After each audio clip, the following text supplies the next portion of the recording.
వి gold trusted gold buyers మీరు తాకట్టు పెట్టిన బంగారాన్ని విడిపించి ఈ రోజు ఉన్న మార్కెట్ ధరకు కొనబడును. సార్ నమస్తే మేడం. సో ఎలా ఉన్నారు సార్? ఎక్కడ వారు సార్ మీరు actually originally? Native of Hanuman junction అండి, కృష్ణా డిస్ట్రిక్ట్, ఆంధ్రప్రదేశ్. రైట్. ఎలా ఉంది సార్ యాక్టింగ్ కెరియర్? అండ్ చాలా బాగుంది. విలనీ ఎలా ఉంది? విలని ఇంట్రెస్టింగ్ ఉంటుందండి. మామూలుగా విలన్లు అందరూ మంచి వాళ్ళని విన్నాను, అంటే అలానే హీరోలు మంచివారు కారణం కాదు, విలన్లు మంచి మనసున్న వ్యక్తులు ఉంటారని చెప్పి అంటారు. కరెక్ట్, నా విషయంలో కూడా అది రుజువు అవుతుంది. Right sir. ఈ గత కొన్ని రోజుల్లో చేసిన, అంటే కొన్నేళ్లలో మీరు చేసిన సినిమాల్లో మీకు బాగా మీరు పవర్ఫుల్ అని ఫీల్ అయిన క్యారెక్టర్? పవర్ఫుల్ అని ఫీల్ అయింది అఖండ. చాలా మంచి పేరు తెచ్చిపెట్టిందండి, చాలా మంచి పేరు తెచ్చిపెట్టింది. అఖండ సినిమా చాలా బాగుంది సార్, అద్భుతమైన సినిమా. అసలు ఆ పవర్స్, ఇది నాకు ఆ ఫస్ట్ హాఫ్లో హీరో గారు అరెస్ట్ అయిపోయి జైలుకి వెళ్ళటం, ఆ సీన్లో ఎలాగా ఇంటెన్సిటీ, ఆ పాపలు అలా బతికించాలనేది, ఆ సీను ఆ ఫ్యామిలీని కాపాడే ప్రయత్నంలో చనిపోవటం, అది చాలా మంచి పేరు తెచ్చిపెట్టింది. చాలా ఎమోషనల్ సీన్ అది వచ్చిందండి. ఇంకా పవర్ఫుల్ రోల్ అంటే జాంబిరెడ్డిలో మెయిన్ విలన్గా చేయటం, అవి ఉప్పిన మంచి వేషాలు అనేవి. రంగస్థలం అల్టిమేట్ రంగస్థలం సమంత తండ్రిగా అది చాలా, ఆ సినిమా కూడా చాలా అద్భుతం సార్. సుకుమార్ గారి దర్శకత్వం ఒక కొత్త స్కూల్ అనిపిస్తుంది. అవును సార్. చిరంజీవి గారితో మీ పరిచయం అసలు ఎలా ఏర్పడింది సార్? ఎలా అంటే, నేను చిరంజీవి గారికి వీరాభిమాని అండి. ఆయన ప్రజారాజ్యం పార్టీ పెట్టినప్పుడు మీరు పాంఫ్లెట్లు వేశారు, అది తెలుసు, అది కొంత తెలుసు, అక్కడి నుంచే పరిచయం. అదే పరిచయం, అది నన్ను చిరంజీవి గారిని పరిచయం చేసింది. పార్టీకి కావాల్సిన కంటెంట్, ఇన్ఫర్మేషన్ అంతా కూడా ఇస్తుండేవాడిని బిహైండ్ ద స్క్రీన్. ఆ పరిచయం ఒక 5-6 ఏళ్ళ పాటు ఆయనతో నేను కొనసాగాను. ఎప్పుడు మన అవసరం ఉందంటే అప్పుడు పిలిచేవాళ్ళు ఆఫీస్ నుంచి, నేను వెళ్ళేవాడిని. అలాంటి పరిచయం వల్ల చిన్న ఆయనతో సీన్లో చేయాలి అనేది, సీరియస్గా నేను యాక్టర్ అవ్వాలని లేదు. అంటే ఒకప్పుడు ట్రై చేశాను, వదిలేసాను, రియల్ ఎస్టేట్ బిజినెస్ ఉండిపోయాను కొంతకాలం. సరదాగా ఆ సినిమా మరి కంబ్యాక్ మూవీ కదా, ఆ సినిమాలో ఆయనతో పాటు ఒక ఫ్రేమ్లో ఉన్న సార్ అని వెళ్ళి అడగడం జరిగింది. మీరే అడిగారు? వెళ్ళి అడిగాను. అడిగితే ఆయన చాలా పెద్ద మనసుతోటి, నాకు రాసిపెట్టుంది జీవితం, ఆయన ఆవేశం. ఎందుకంటే నేను రైటర్గా ఎంత సమర్థుడో చిరంజీవి గారికి తెలుసు, కానీ యాక్టర్గా అసలు తెలియదు ఆయనకి. కానీ ఆ సీన్లో పర్టికులర్గా ఒక 500 మంది జూనియర్ ఆర్టిస్టుల మధ్యన సోలో సీను, చిరంజీవి గారితో కాంబినేషను, ఆయన మ్యాన్ హ్యాండిల్ చేసే సీను, ఆయన యాక్సెప్ట్ చేయటం అనేది, ఆయన ఇప్పించడం అనేది, ఆయన ఇవ్వడం అనేది చాలా చిన్న పాత్ర అయితే ఆయన అక్షర పాత్ర ఇచ్చారు. సో ఇక్కడ చిరంజీవి గారితో మీ ప్రయాణం గురించి చెప్పండి. అంటే మీరు సరే పాంఫ్లెట్లు రాశారు, ఆయనకి అవన్నీ చేయడం పార్టీ కోసం ఓకే, బట్ ఏమి నచ్చి చిరంజీవి గారికి? అఫ్కోర్స్ మెగాస్టార్ అనగానే అందరికీ ఇష్టమైన వ్యక్తి, బట్ మీరు ప్రత్యేకంగా గమనించిన గుణగణాలు ఆయనలో? అంటే యాక్టర్గా ఆయన ఎప్పుడు ఆరాధించాము, అభిమానించాము. ఆయన దగ్గరికి వెళ్ళిన కొద్దీ కూడా నేను ఆయన అంటే చాలా గౌరవం, రెస్పెక్టు, అందరిని సమానంగా చూడటం కానివ్వండి, అభిమానించడం కానివ్వండి, ఆదరించడం, అవన్నీ దగ్గరికి చూశాను నేను. చూసి ఆయన దూరంగా ఉన్నప్పుడు అభిమానించాను తెర మీద, దగ్గరికి వెళ్ళిన తర్వాత కూడా నాకు ఆయన మీద గౌరవం ఇంకా పెరిగింది. ఆ రకంగా ఒక 5-6 ఏళ్ళ పాటు, అంటే ప్రతిరోజు కాదు కానీ ఎప్పుడు అవసరం ఉంటే అప్పుడు నేను వెళ్తుండేవాళ్ళని, అదే కలుస్తుండేవాళ్ళం. అంతకు పూర్వం మీరు ఏం చేసేవారు sir? Real estate business. Real ఎస్టేట్లోనే ఉన్నారు. కానీ అప్పుడు అంటే అసలు మీరు ఒక రచయితగా పాంఫ్లెట్లు రాయొచ్చు అనే ఈ విషయం మీరు ఎలా తెలుసుకున్నారు మీ గురించి? అంటే పార్టీకి అందరూ మంది మానపడంతో వచ్చేవాళ్ళు, నేను అలాంటి అసలు పార్టీ రాజకీయాలు ఇంట్రెస్ట్ లేనివాడిని.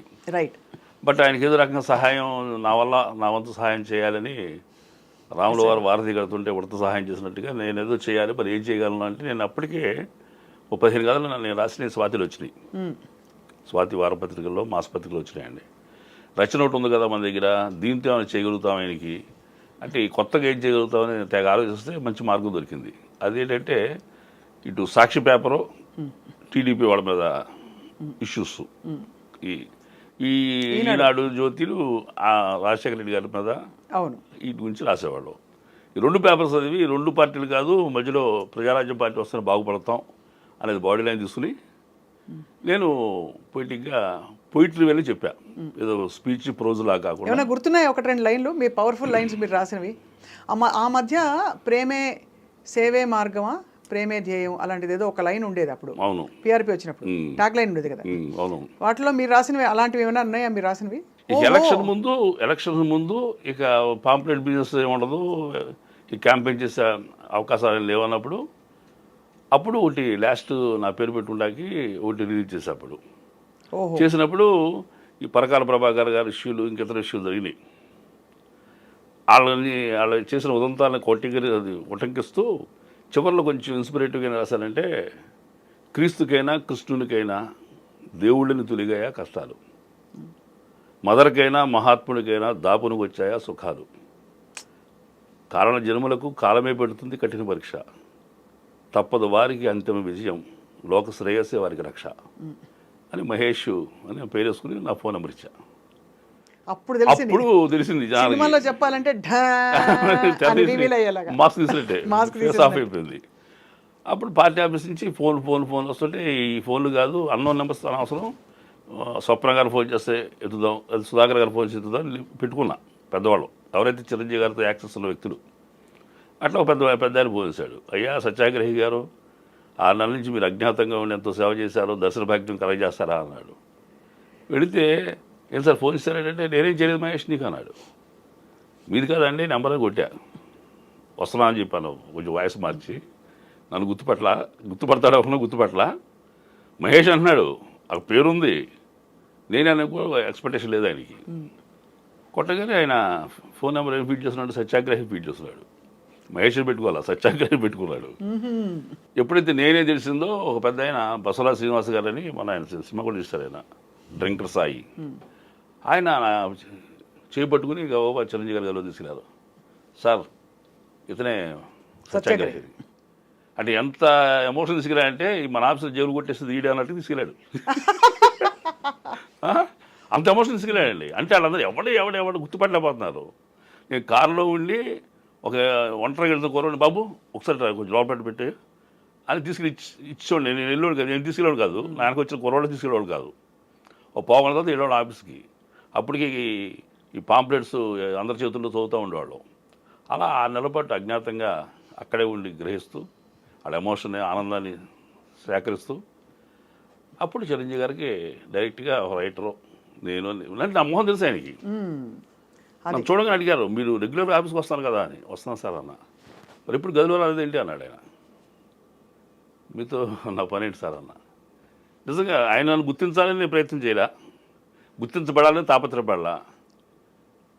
సేవ చేయాలనుకున్నాం, చేసాం, ప్రతిఫలాపేక్ష లేదు కాబట్టి గుర్తింపు వచ్చింది. ఆ గుర్తింపు వచ్చిన తర్వాత చేసిన సేవ కూడా ప్రతిఫలాపేక్ష లేదు నా దగ్గర నుంచి. ఆయన ఒక ఆయాచిత వరం నాకు అందించాడు. ఆయన అదే 2016లో ఖైదీ నెంబర్ 150లో ఆయన కంబ్యాక్ ఫిల్మ్ అందరూ యాంటిసిపేట్ చేసిన సినిమా. అందులో మీకు ఒక గొప్ప సీన్ పడింది. అక్కడి నుంచి దాదాపు కొత్త లైఫ్ మొదలైంది మీకు. అంతే లేకపోతే నేను అసలు సీరియస్ డెసిషన్ కానీ సీరియస్ ఇంట్రెస్ట్తో కానీ రాలేదు. ఆ సినిమా సక్సెస్ అయ్యి నా పాత్ర చాలా బాగుందన్న తర్వాత కూడా నేను సీరియస్గా సినిమా వైపు చూడాల. సుకుమార్ గారి ఆఫీస్ నుంచి January 12th ఇప్పుడు రిలీజ్ అయిందండి. February 1st వీక్లో నాకు సుకుమార్ గారి ఆఫీస్ నుంచి ఫోన్ వచ్చింది, ఈ సమంత వాళ్ళ ఫాదర్ గారు రంగస్థలానికి. ఏమనిపించింది అప్పుడు అసలు? అంటే ఇంకా ప్రాపర్గా మీరు మంచి యాక్టర్గా స్థిరపడిపోతున్నారని అర్థమైంది. అంటే ఎప్పుడైతే ఆయన నుంచి పిలుపు వచ్చిందో ఆయన కూడా ఒక అరగంట సేపు చిన్న ఇంటర్వ్యూలో ఆయనకి క్యూరియాసిటీ పాయింట్ ఏంటంటే సుకుమార్ గారికి ఇతను కొత్త మొహం, తమిళోడా మలయాళం కూడా అనుకున్నాడు సినిమా చూసి. కాదు తెలుగు కూడా అయ్యేసరికి అసలు ఎలా ఇచ్చారు వేషం, ఏ ఇన్ఫ్లుయెన్స్ అతనికి, ఈ వేషం ఒకటే కారణం ఏంటి, ఆ క్యూరియాసిటీ ఉంది ఆయనకి. ఆయన ప్రశ్నలో ఉంది. మీరు ఎవరంటే ఎక్కడా అని అడిగారు మీలాగా ఫస్ట్. నెక్స్ట్ చెప్తుంటే అన్నిటికీ మీరు ఖైదీ నెంబర్ 150 చేశారు కదా, డైరెక్టర్ గారు పరిచయం అని అడిగాడు ఆయన. ఆ డైరెక్టర్ పరిచయం అయితే నా వేషం ఇస్తారని. కాదు సార్ చిరంజీవి గారు పరిచయం అన్న. చిరంజీవి గారా, ఆయన పరిచయం మీకు అడిగి ప్రస్తావన చెప్పా. ఇలా ఎప్పుడైతే ఇవన్నీ నేను రైటర్నని, స్వాతికి రాశానని, చిరంజీవి గారితో ట్రావెల్ చేశానని ఇవన్నీ తెలిసినాయో ఆయనకి మంచి వేషం ఇవ్వాలని అనిపించి రంగస్థలంలో సమంత పాలన చేశాను. ముందు యాక్చువల్ నన్ను పిలిచింది కూడా ఇన్స్పెక్టర్ వేషానికి. రామ్ చరణ్ గారిని స్టేషన్లో కొడతాడు ఇన్స్పెక్టర్. ఒకటే సీను, అటు తండ్రిని మ్యాన్ హ్యాండిల్ చేసి కొడుకుని మ్యాన్ హ్యాండిల్ చేసిన పోలీసులు ఈడే అని చెప్పి నాకు ముద్రేద్దామని ఆయన ప్రయత్నం ఉంది. ఈ విషయాలు తెలిసేసరికి ఎక్స్ట్రా క్యాలిక్యులర్ యాక్టివిటీస్ ఆయన కొంచెం గౌరవంతో మంచి ఆఫర్ ఇచ్చారని. ఇక మళ్ళీ నేను జీవితం నాకు తిరిగి చూడాల. అదే సినిమా వరుస పెట్టి మీకు మంచి మంచి సినిమాలు, గొప్ప క్యారెక్టర్స్. వస్తాను. రజాకార్లో కూడా చాలా మంచి వేషం చేశాను. మంచి వేషం చేశారు మీరు చాలా. అవును.